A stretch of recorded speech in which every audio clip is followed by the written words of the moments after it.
Convido você a abrir a sua Bíblia no livro de Juízes.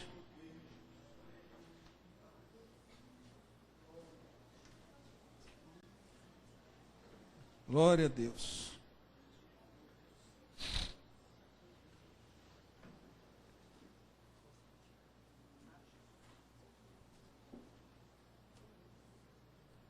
Antes de nós lermos, irmãos, queria que você só olhasse para quem está do seu lado, você não vai falar nada.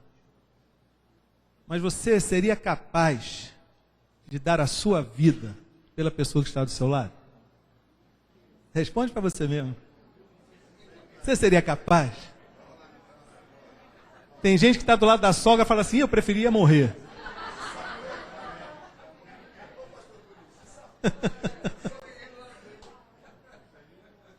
Se for seu filho, quem sabe você vai dizer, eu dou minha vida por ele. Mas a gente acha que não dava não, né? Você olha para um assim, para outro não, você não dava não. Agora eu vou fazer uma outra pergunta. Se a salvação dessa pessoa que está do seu lado, pergunta diferente agora. Se a salvação da pessoa que está do seu lado dependesse única e exclusivamente de você deixar de fazer alguma coisa errada que te afasta de Deus, você deixaria de fazer?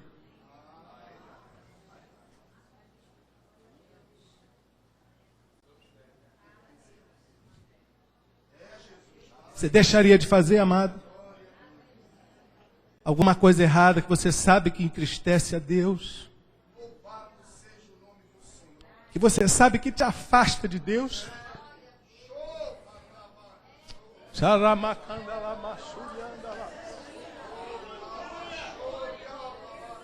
O Espírito Santo de Deus, ele é assim. Ele faz a gente rir, mas faz a gente chorar. Ele nos confronta, ele fala conosco de várias maneiras. Então, já que você está disposto a deixar de fazer alguma coisa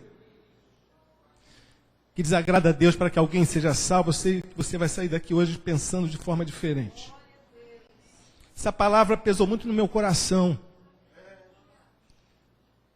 Eu lutei comigo mesmo para pregar essa palavra e até quando a Aninha falou, olha, meu aniversário, vão vir vários amigos, colegas de trabalho. Nem na mesma hora veio aquele sentimento assim, eu falei, não vou mudar a mensagem não. Vou mudar a mensagem não. E eu quero ler com você, amado, o versículo 20 do capítulo 16 do livro de Juízes.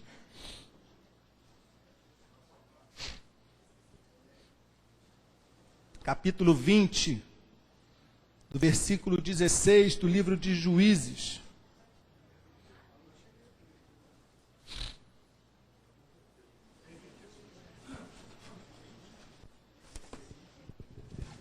Logo depois de Josué. 16, 20. Versículo 20 do capítulo 16. A ordem dos fatores aí não vai alterar o produto, não. Versículo 20 do capítulo 16. Todos acharam? Amém? E disse ela, os filisteus vêm sobre ti, Sansão. Tendo ele despertado do seu sono, disse consigo mesmo, sairei ainda esta vez, como dantes e me livrarei. Porque ele não sabia ainda que já o Senhor se tinha retirado dele. Senhor, é a tua palavra. A tua palavra por si só é abençoada, Deus. Ela transforma a nossa vida. E eu quero pedir, Senhor, que não seja eu, não seja o homem, mas seja o teu Espírito Santo a falar no meu coração, a ministrar a tua igreja, que vidas sejam transformadas, Senhor. Quando nós nos reunimos, ó Deus, na tua casa, é sempre uma guerra, é vida ou morte, Senhor. Ah, se todo mundo ouvisse o que o Senhor diz. Ah, se todos entendessem a imensidão desse mundo espiritual. Oh Deus, como nós teríamos vidas e famílias e igrejas melhores. Senhor, transforma a minha mente, o meu coração. Transforma o coração, a mente do meu irmão. Deus, que toda obra espiritual do mal, todo Satanás, todo demônio seja repreendido em nome de Jesus. Que todo peso saia, Senhor, das costas. Todo peso saia em nome de Jesus. Espírito Santo de Deus. Obrigado, Senhor, pela tua palavra. Ministra, Senhor, a tua igreja nesta noite. Em nome de Jesus nós oramos. Amém. Meus irmãos, aqui está inserido um dos temas mais difíceis da cristandade, irmãos. Um dos temas mais difíceis e mais importantes para a vida da igreja, que é sobre o pecado. Um tema que está completamente escasso da maioria dos púlpitos das igrejas. Mas nós cremos no poder restaurador do Senhor. E eu quero, através desse personagem bíblico, que muitos dizem que é lenda, muitos dizem que é uma historinha, principalmente quem não conhece Deus, quem não tem discernimento espiritual, mas a ciência cada vez mais vem comprovando, né, tudo que a Bíblia fala.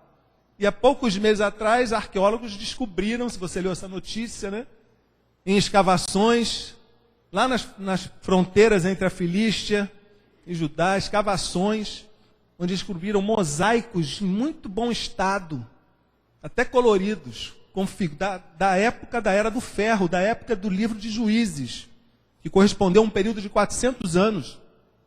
Mosaicos onde existia a imagem, figura de um homem forte, pegando raposas com os rabos amarrados, tocando fogo, lançando para a plantação dos filisteus. Isso é como está aqui na Bíblia.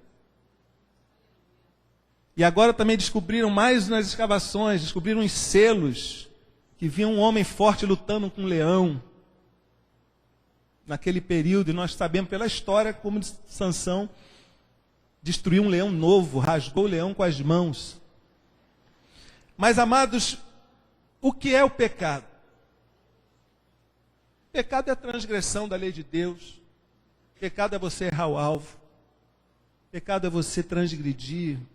Pecado é você fazer aquilo que não agrada a Deus. Pecado é você se afastar de Deus. É você se rebelar contra Deus. É você quebrar as leis de Deus. Coisa muito comum nos dias de hoje, na sociedade secular, e está ficando também um pouco comum dentro das nossas igrejas. E é necessário que se fale, que se oriente, porque para todo mal existe uma cura. E essa cura vem através do sangue de Jesus. Para todo mal, quem sabe que você tem praticado, e tem te afastado, e tem te cauterizado, e tem feito com que você pense que não haja mais jeito. Existe jeito sim, porque Jesus, ele é o restaurador dos restauradores. E aqui ninguém está para apontar o dedo para você, ninguém está para acusar você, ninguém está para dizer que você está errado, que você vai perecer. Não, nós estamos aqui, à luz das Escrituras, à luz da palavra de Deus, com orientação do Senhor, trazer um alerta para você, que Deus quer realizar muitas coisas ainda na sua vida, através da sua vida. Agora é necessário algumas observações. Já dizia John Wesley, grande pregador avivalista inglês, a Inglaterra, no final do século XVII, século XVIII, não estava muito diferente do que está hoje, irmão, no nosso mundo. Revolução industrial, desemprego, muito itinerante, muito mendigo na rua, muita violência, muita corrupção. Estavam as igrejas falindo espiritualmente. E um homem se levantou, que foi John Wesley. Se você puder ver a história deste homem. E uma das frases célebres de John Wesley foi: dê-me 100 homens, Deus, que nada temam, que não tenham medo de nada, a não ser do pecado, e eu transformarei o mundo. Como crentes, nós temos que ter medo. Porque o pecado nos afasta de Deus. E o pior de tudo é que nós, às vezes, nem percebemos que Deus se afastou de nós e continuamos fazendo as mesmas coisas como se Deus estivesse conosco. E aqui no livro de Juízes, nós podemos ver que Sansão, amado, ele foi chamado, ele teve um chamado especial, filho de Manoá, mãe estéril. Houve uma promessa onde o anjo do Senhor apareceu para sua mãe e disse que ela daria à luz um filho, e esse filho seria separado. Esse filho teria que ter sobre ele o voto do nazireado, que você depois pode ver no livro de Números 6, você pode ler sobre o voto de Nazireu, o que era ser um nazireu. E este homem foi criado para ser separado, porque ele ia ser e foi um dos juízes de Israel. Ele tinha que julgar a nação. Então ele tinha que ter uma vida exemplar, uma conduta, né, que ninguém pudesse apontar algo para ele, assim como eu e você. Quando nós fomos chamados, quando nós nascemos de novo, assim como Sansão, só que o nosso nascimento foi no nascimento espiritual. Quando nós nascemos de novo, nós fomos chamados para cumprir um voto a Deus. E esse voto a Deus é uma vida exemplar, uma vida de conduta, uma vida com princípio moral, princípio ético, princípio cristão. E isso é que eu e você temos que fazer para que nosso testemunho alcance as pessoas. Enquanto nós estamos caindo num descrédito total perante a sociedade, onde a mídia nos achincalha, onde a mídia faz piada, onde a mídia está enganando líderes, trazendo eles para a mídia, achando que estão oferecendo alguma coisa, não, eles estão nos vendo apenas como simples consumidores. E nós temos que mostrar através da nossa vida que existe um lugar melhor para essas pessoas. Existe um lugar de mudança, existe um lugar de serenidade, existe um lugar de paz, existe um lugar de cura, existe um lugar de amor, existe um lugar de perdão. E Deus quer usar a mim e a você. E Ele chama aqueles que têm problemas mesmo, que têm defeitos. Moisés era gago, foi usado por Deus. Não é verdade? E tantos outros. Um se achava criança, outro negou Jesus, outro fugiu de Jesus, que foi Jonas. Outros com medo. E o Senhor chamou foi esse, e eles foram usados pelo Senhor tremendamente. Então, na narrativa da história de Sansão, nós podemos ver que Sansão, apesar do seu voto de nazireado, ele andou completamente contrário ao propósito de Deus para a sua vida. Sansão foi procurar prostituta. Sansão fez um casamento misto com uma mulher da Filístia. Sansão mentiu várias vezes. Sansão tocou no corpo de um cadáver, pela lei do nazireado não podia tocar, a pessoa se tornava imunda, ele tinha que ser totalmente separado. E muitos de nós, às vezes, estamos, vamos dizer assim, adulterando com o mundo. Não que você esteja vivendo literalmente uma vida de adultério, mas você pode estar adulterando com o mundo. E nós que somos de Deus, a palavra de Deus diz que nós somos separados. Nós somos separados. A palavra de Deus diz que o mundo nos odeia. É a Bíblia que está falando. É a palavra de Deus. O mundo nos odeia. Se há alguma coisa, né, de muita aliança com o mundo, irmão, fica com o pé atrás, porque alguma coisa está errada. Satanás está procurando uma brecha para enredar você. Então nós temos que nos ater, irmãos, porque quando nós nos propusemos a viver uma vida de santidade na presença de Deus, o nosso adversário, o inimigo das nossas almas, ele vai querer de toda forma que a gente caia de alguma maneira. Só que eu não quero falar com você hoje aqui propriamente do pecado em si. Eu não quero falar com você do pecado em si. Eu quero falar com você das consequências do pecado. Que quem sabe você já viveu essas consequências. Ou quem sabe você vai viver ainda essas consequências se você não tiver uma mudança de atitude. Mas as consequências, e trazendo aqui, através da luz da escritura, da história de Sansão e Juízes, as consequências são terríveis, irmãos. As consequências são muito difíceis.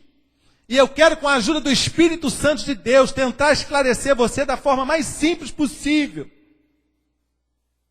Que é fácil, com a ajuda do Senhor, a gente se livrar disso na nossa vida. É fácil você voltar ao alvo, é fácil você tomar o rumo certo novamente.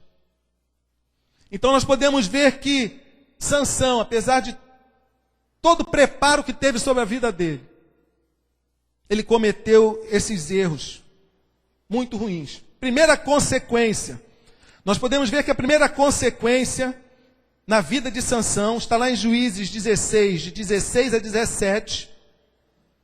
É a misericórdia de Deus, ela é retirada. Olha só. Importunando ela todos os dias com as suas palavras e molestando-o, apoderou-se da alma dele uma impaciência de matar, ou um desejo de morrer, em outras versões. Descobriu-lhe todo o coração, ele disse: nunca subiu navalha à minha cabeça, porque sou nazireu de Deus, desde o ventre de minha mãe. Sou nazireu de Deus desde o ventre da minha mãe. Se vier a ser rapado, ir-se-á de mim a minha força, e me enfraquecerei, e serei como qualquer outro homem. Mesmo Sansão vivendo em pecado, irmão, Deus sempre o estava livrando. Você lembra que nas situações anteriores, Deus o estava livrando? Mesmo ele vivendo errado, mesmo ele vivendo em pecado, Deus continuava livrando. Só que chega uma hora, irmão, que a misericórdia de Deus, ela se afasta. E não há pior coisa do que nós termos a misericórdia de Deus sendo retirada sobre a nossa vida, da nossa vida. Aí você diz: não, mas a misericórdia de Deus é a causa de não sermos consumidos. E ele é longânimo, ele é misericordioso. Mas Naum diz que ele é tardio em irar-se. Não diz que ele nunca vai se irar. Diz que ele é tardio em irar-se. Naum 1:3, se eu não me engano. E logo depois diz assim, que ele jamais toma por inocente o culpado. Deus jamais toma por inocente o culpado. Guarde isso. A não ser que haja arrependimento. Deus jamais toma por inocente o culpado. Isso aconteceu várias vezes com a vida de Sansão. E Dalila o molestou de tal maneira, irmão, tentando descobrir o segredo dele, importunou, perturbou, quis saber de qualquer jeito o segredo dele, que Deus permitiu que a fraqueza dele fosse exposta. Deus permitiu que a fraqueza dele fosse exposta, e com isso ele foi envergonhado e abriu uma grande brecha, porque dessa fraqueza exposta, abriu-se uma grande brecha para a queda dele, para a queda de Sansão. Que nós possamos, amados irmãos, sempre querer com o fundo do nosso coração a misericórdia de Deus presente na nossa vida. Porque a misericórdia de Deus, ela vai nos fazer caminhar em vitória. E quando vier essas artimanhas do inimigo, essas setas do maligno para querer nos enredar, para querer nos enganar, para querer nos molestar, o Senhor vai abrir o teu alarme espiritual, né? Vai fazer ele soar, e você vai ficar ligado, e você vai passar por cima disso em nome de Jesus. Então, amado irmão, verdadeiramente, as misericórdias do Senhor são a causa de não sermos consumidos. E é por isso que hoje Ele me deu essa palavra ao meu coração, para a minha vida. E que eu possa passar também para você, para que você creia que há um escape ainda para a sua vida. Há algo da parte de Deus. Primeira consequência, irmão, foi essa, terrível, na vida de Sansão. Segunda consequência, a perda de sua força. Juízes 16, no versículo 19... Então Dalila fez dormir Sansão nos joelhos dela, e tendo chamado um homem, mandou rapar-lhe as 7 tranças da cabeça. Passou ela a subjugá-lo, e retirou-se dele a sua força. Naquela época, Sansão era conhecido pela sua força. Eles o viam como um homem imbatível, intocável, indestrutível, podemos dizer assim. Mas a força dele se foi. A força dele se foi. Ele ficou fraco, sem possibilidade de vencer, sem possibilidade de alcançar patamares maiores. É assim que acontece comigo e com você, quando a força se vai.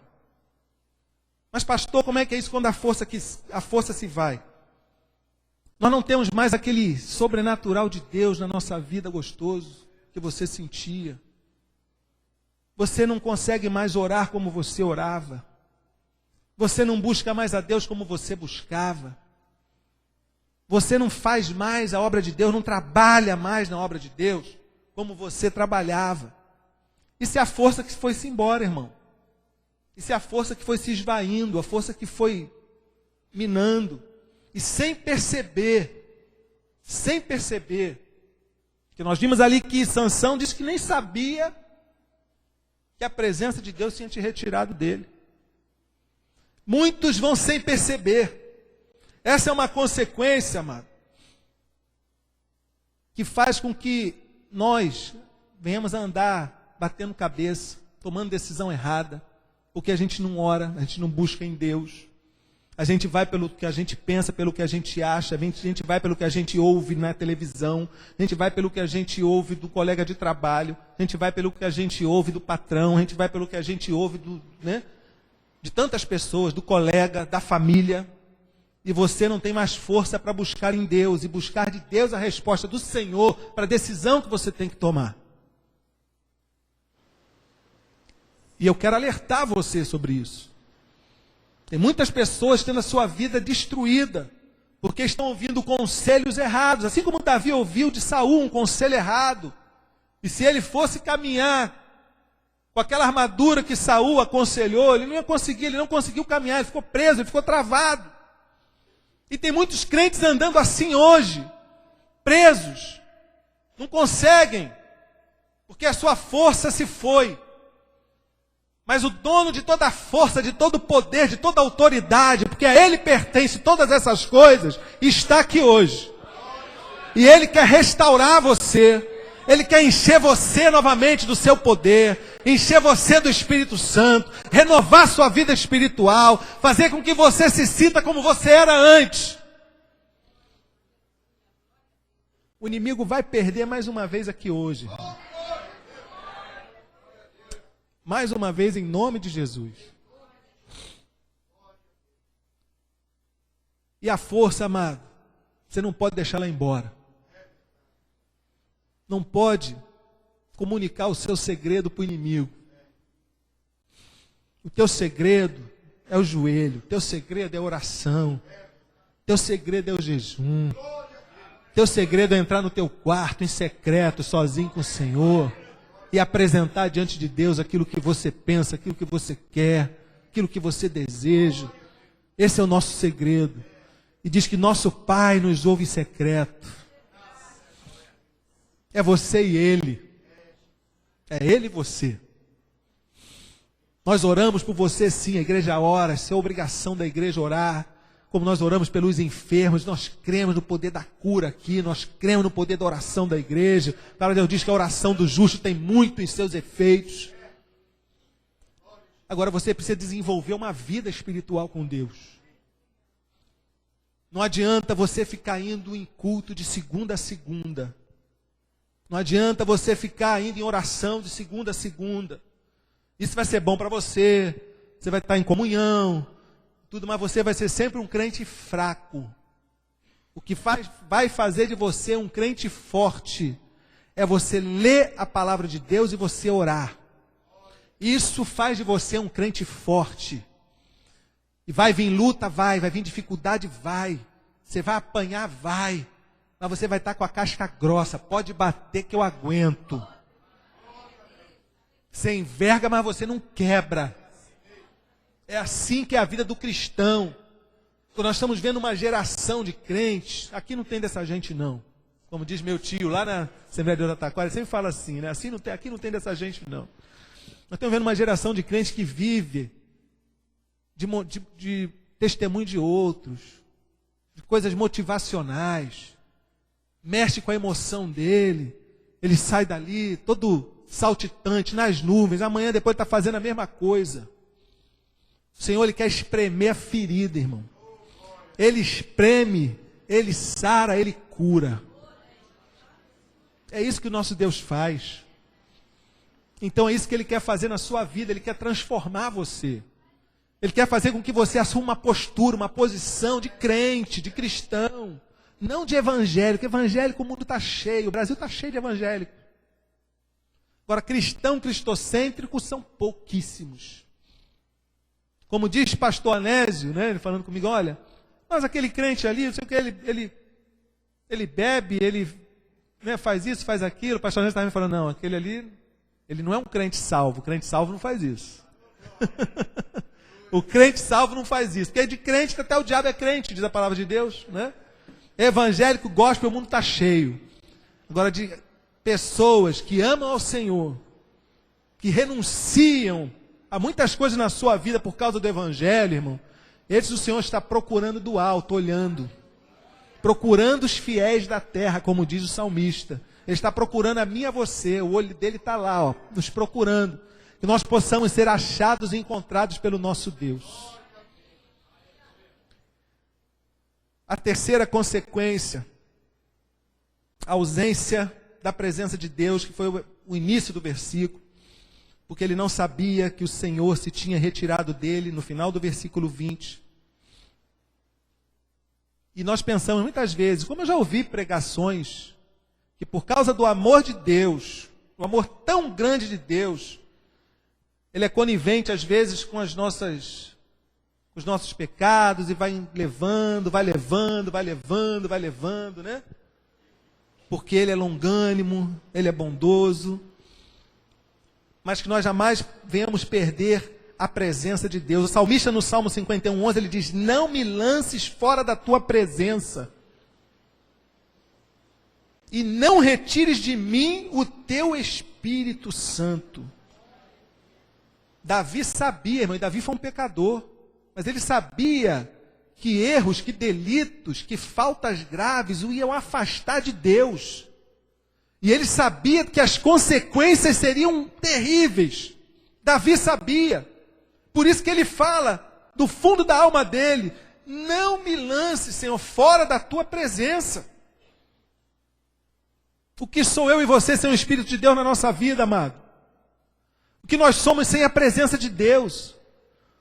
O que nós somos sem esse fluxo de vida, que é o Espírito Santo de Deus, que é o fluxo de vida da igreja, é o fluxo de vida dos ministérios, da nossa vida, da nossa família, que nós seríamos sem esse Espírito Santo em nós.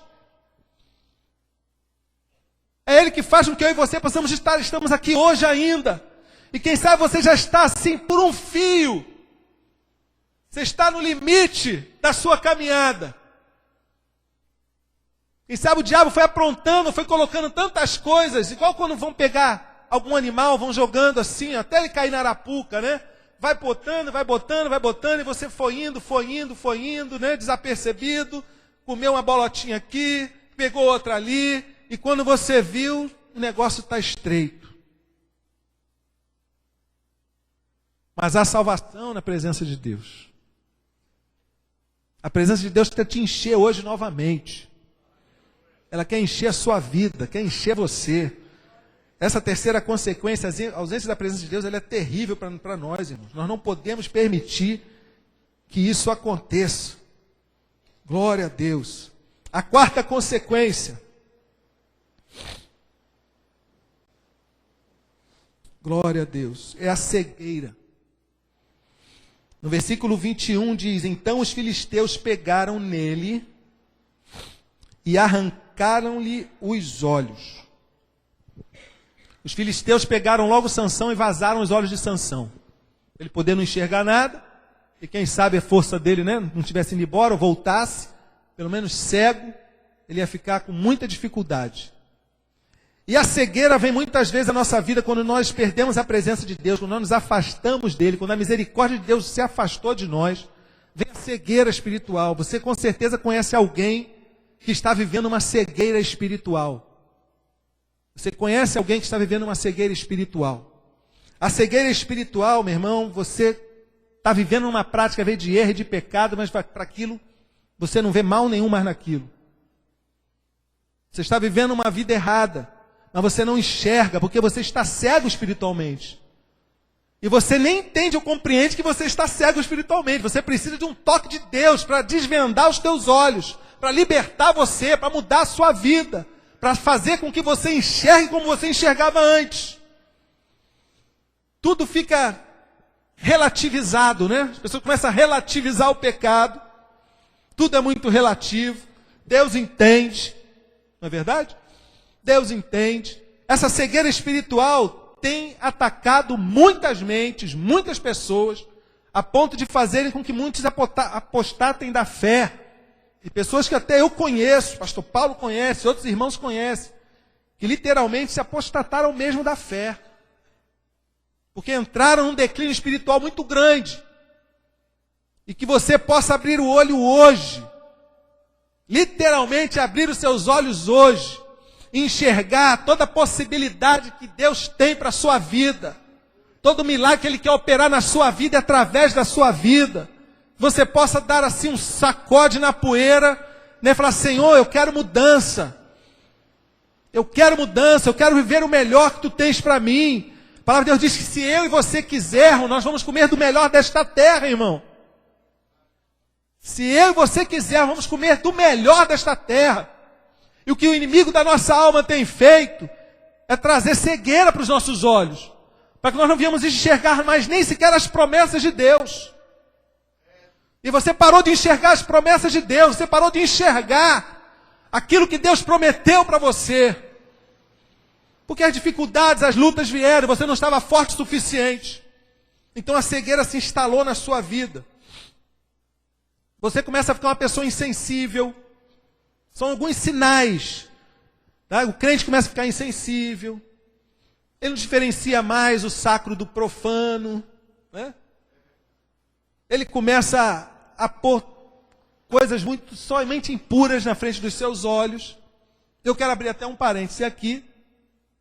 Eu estou falando aqui, amado, de pecado, de coisas erradas, consequências que vêm para a nossa vida, devido a coisas continuadas que nós ficamos fazendo premeditadamente e continuadamente.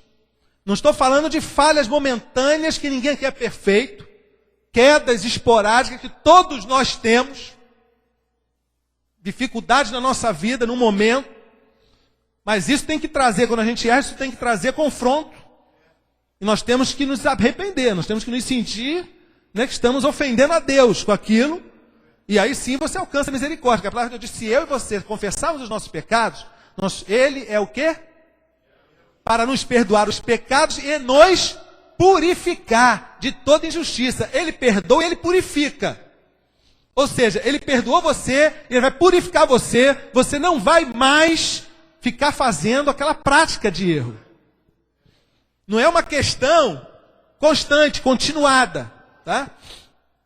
E, como eu disse, estava abrindo um parênteses, né? Alguns aí podem querer até me crucificar, mas passou-se há pouco tempo aí uma coisa na televisão que eu não vejo. Deus é testemunha, né? Eu não vejo novela. Deus é testemunha, eu não vejo novela. Eu não suporto novela. Eu tenho nojo de novela, eu odeio novela. Para mim, novela tem que ir para o quinto dos infernos. Tá? Agora você vai entender por que eu falo isso. Você, pastor, como eu vi gente falando assim, mas é hipócrita porque a pessoa vê um filme que tem uma violência. Eu vi um filme, tá?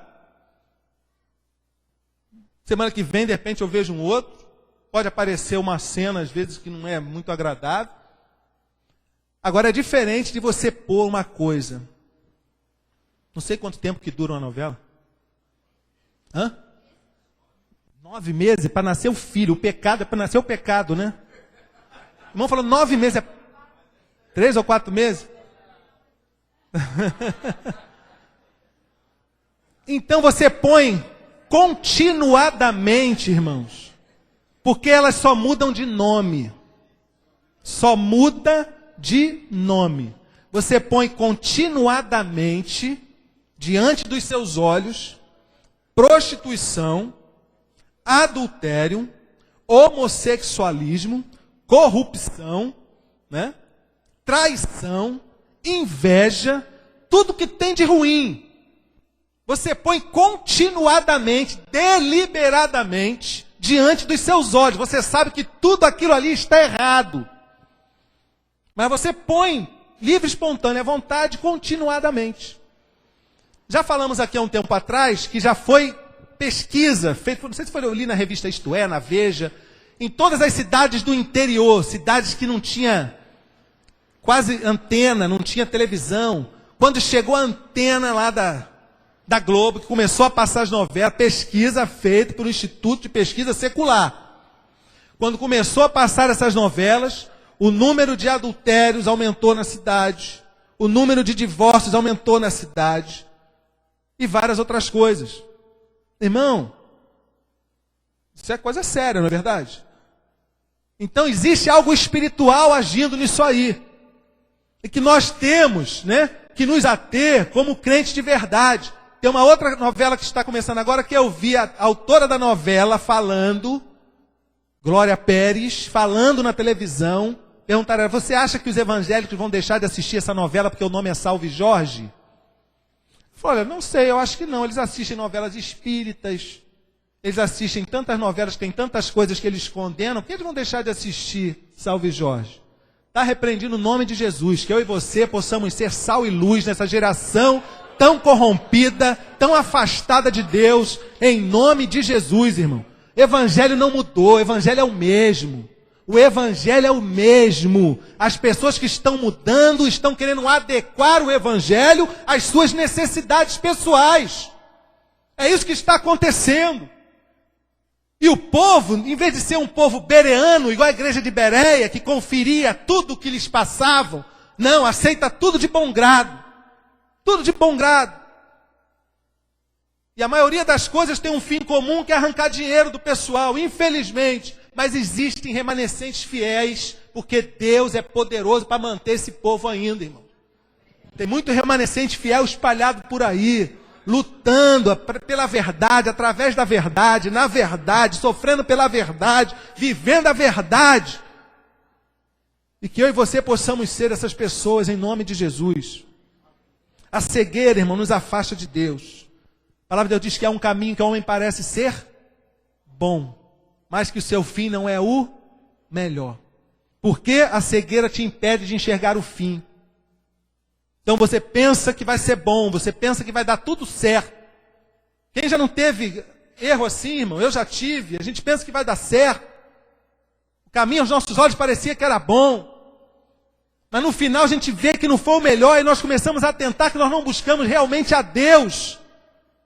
Não procuramos verdadeiramente em Deus para ver se aquilo seria o melhor para a nossa vida.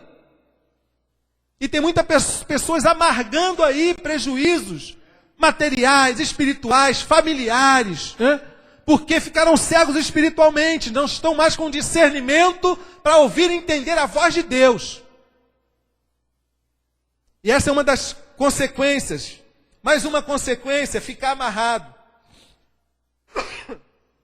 Juízes 16, 21, e amarraram-no com 2 cadeias de bronze. Depois de cegar Sansão, eles pegaram e o amarraram com 2 cadeias de bronze. Essas cadeias de bronze, meu irmão, só para quebrar, só com poder sobrenatural para quebrar essas cadeias. Mas essas cadeias não limitavam, não atrofiavam por completo, não paravam por completo a vida de Sansão. Ele estava com seus movimentos ainda, só que movimentos o quê? Limitados, amarrados, atrofiados. Tem muitos crentes vivendo com cadeias de bronze na sua vida espiritual. Porque a presença de Deus se afastou. A misericórdia de Deus saiu de sobre a vida dele. E ele tem vivido com cadeias de bronze. Tudo que você vai fazer parece que não dá certo, parece que não vai para frente. Os relacionamentos que você tem, parece que dá tudo errado. Os negócios que você vai fazer dão errado, dá para trás. Você toma prejuízo, você toma volta, parece que está tudo amarrado. As finanças estão amarradas. Seu casamento está cheio de problema, não vai para frente. Só tem crise, sai uma crise, começa outra, e outra, e outra. Porque você ficou amarrado com cadeias de bronze. Mas há um poder sobrenatural de Deus, que diz que Ele nos arranca do império das trevas e nos transporta para o Filho, o reino do seu Filho amado. Esse é o poder de Jesus na cruz, sobre minha vida e sobre você, amado.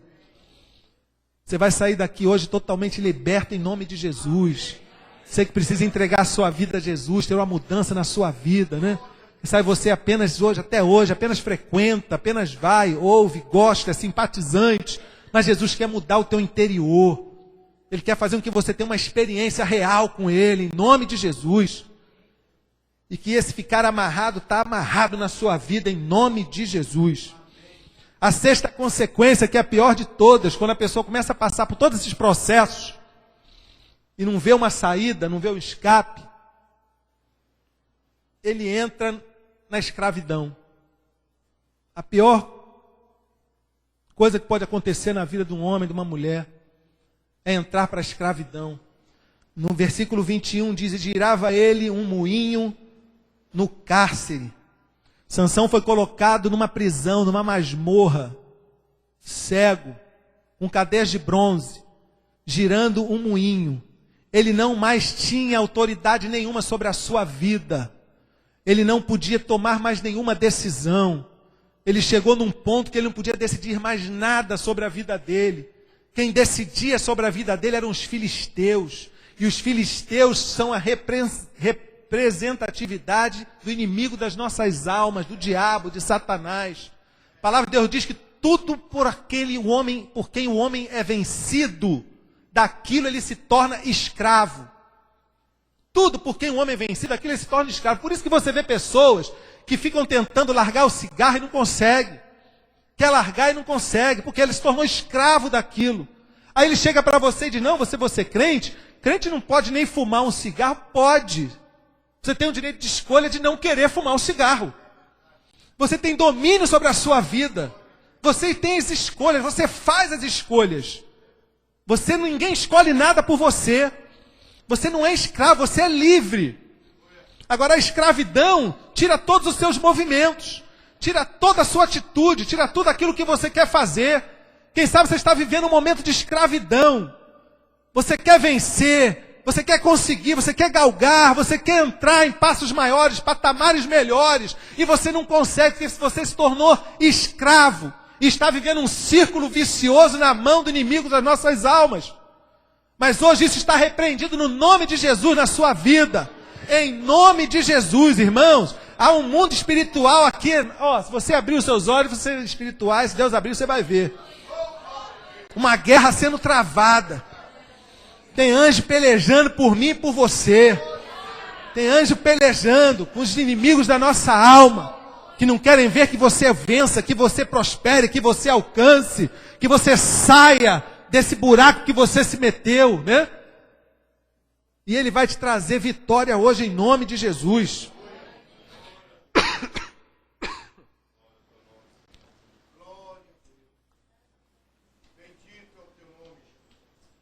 Glória a Deus.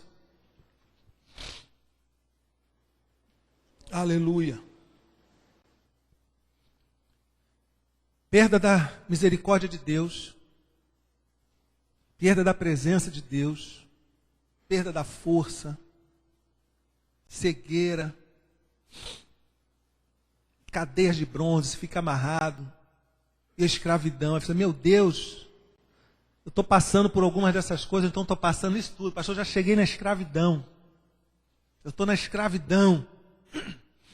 Se você nunca entregou sua vida a Jesus, você está na escravidão mesmo. Você está na escravidão, você precisa de uma libertação na sua vida. E se você já entregou a sua vida a Jesus, mas as intempéries da vida te afastaram, os escândalos, os maus testemunhos, né? Aquilo que você ouviu, que o inimigo usou para criar uma raiz de amargura dentro de você. Você diz, tem solução para a minha vida? Tem solução para a sua vida. Tem solução para a sua vida. O sangue de Jesus nos purifica de todo pecado. O sangue de Jesus está aqui hoje sobre a sua igreja. E você entregando a sua vida, e você fazendo uma nova aliança com o Senhor. Vai ser igual Israel lá no Egito. Olha aí, põe meu sangue nos umbrais. E Ele vai botar o sangue dele nos umbrais do teu coração, irmão. Nas vergas da porta do teu coração. O inimigo vai vir, vai ter que passar de largo, por cima, longe de você. Porque você foi comprado e remido e lavado pelo sangue de Jesus. E eu quero convidar você a ficar de pé. Glória a Deus, aleluia.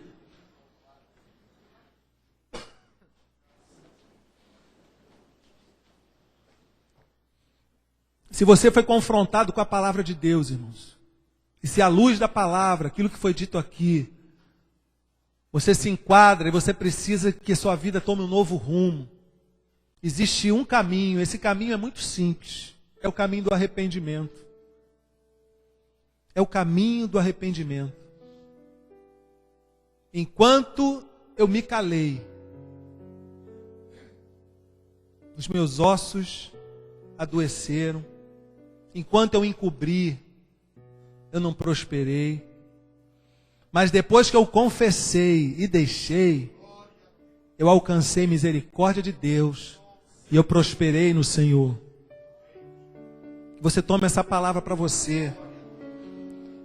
Que você possa verdadeiramente alcançar a misericórdia de Deus hoje.